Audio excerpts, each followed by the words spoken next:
ISPA atau infeksi saluran pernafasan akut. Infeksi yang menyerang bagian saluran pernapasan pada tubuh, hidung, tenggorokan, dan paru-paru. ISPA terbagi menjadi dua jenis,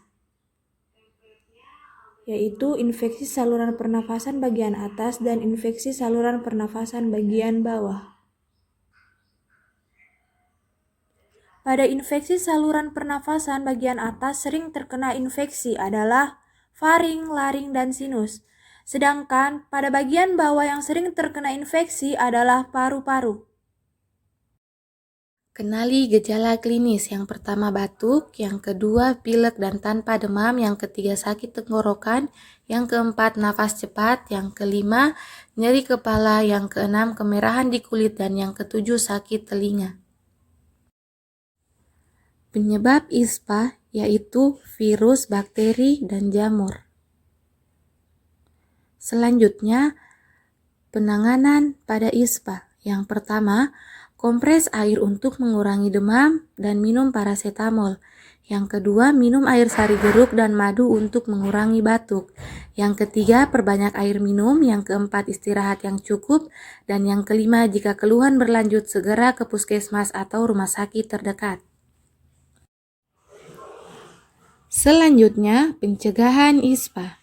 Pencegahan ISPA ada 7, yaitu yang pertama, olahraga, yang kedua, makan 4 sehat 5 sempurna, yang ketiga, istirahat yang cukup, yang keempat, imunisasi, yang kelima, menjaga kebersihan atau kita harus mencuci tangan, yang keenam, menggunakan masker, yang ketujuh, ventilasi dan pencahayaan yang baik, dan yang kedelapan yaitu mengurangi atau hindari asap. Penting diingat, jika tidak ditangani dapat mengakibatkan gangguan pernapasan dan telinga sinusitis, abses atau penumpukan nanah, paru, gagal nafas, dan dapat menyebabkan kematian. Berapa banyak dari kalian yang tahu apa singkatan TBC? Jika kalian selalu mendengar peringatan penyakit TBC, kalian juga harus tahu bagaimana mengenalinya dan cara mencegahnya. Lalu, bagaimana kita melakukan hal-hal tersebut? Selanjutnya, kita masuk bagian pengertian TBC atau tuberkulosis. Tuberkulosis adalah penyakit yang menyerang paru-paru. Penyakit ini menular yang disebabkan oleh Mycobacterium tuberculosis.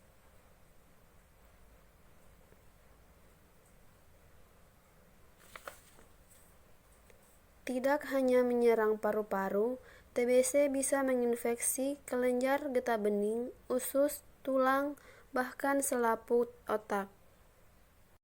Selanjutnya penyebab TBC, yang pertama batuk, bersin, air liur yang terbawa udara, dan kuman. TBC berada pada ruang yang lembab, tidak ada sinar matahari. Tanda dan gejala TBC, batuk lebih dari 2 minggu, batuk disertai darah, berkeringat di malam hari tanpa aktivitas, demam lebih dari 38 derajat, dan penurunan berat badan secara drastis. Siapa saja yang berisiko penyakit TBC? Yang pertama, mereka yang kontak erat dengan penderita TBC.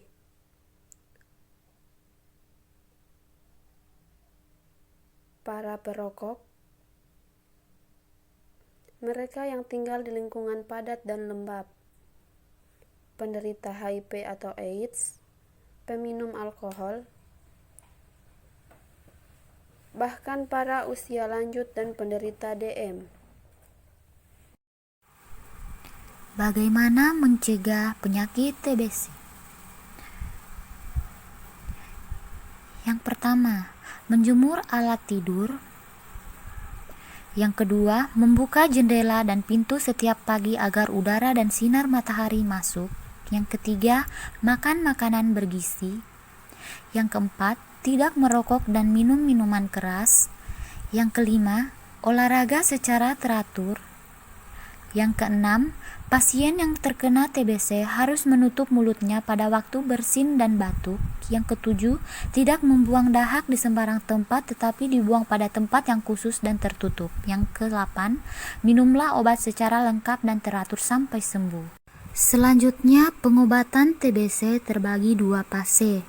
Yang pertama yaitu fase intensif, yang dimana pasien akan meminum 4 macam obat antibiotik selama 2 bulan.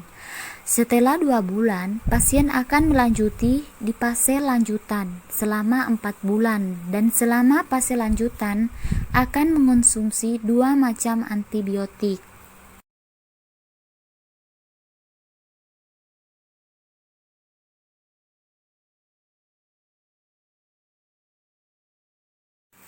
Kemudian, untuk mengenal PDC, kebanyakan obat tenang saja. Disinilah PDC berperan, ada 4 PDC yang berisi 4 jenis antibiotik, dan PDT ada 2 jenis yang berisi antibiotik, tinggal mengikuti berat badan saja. Untuk mengetahui apakah harus meminum 2 tablet atau 3. Aturan mengonsumsi PDC ini juga tidak sembarangan.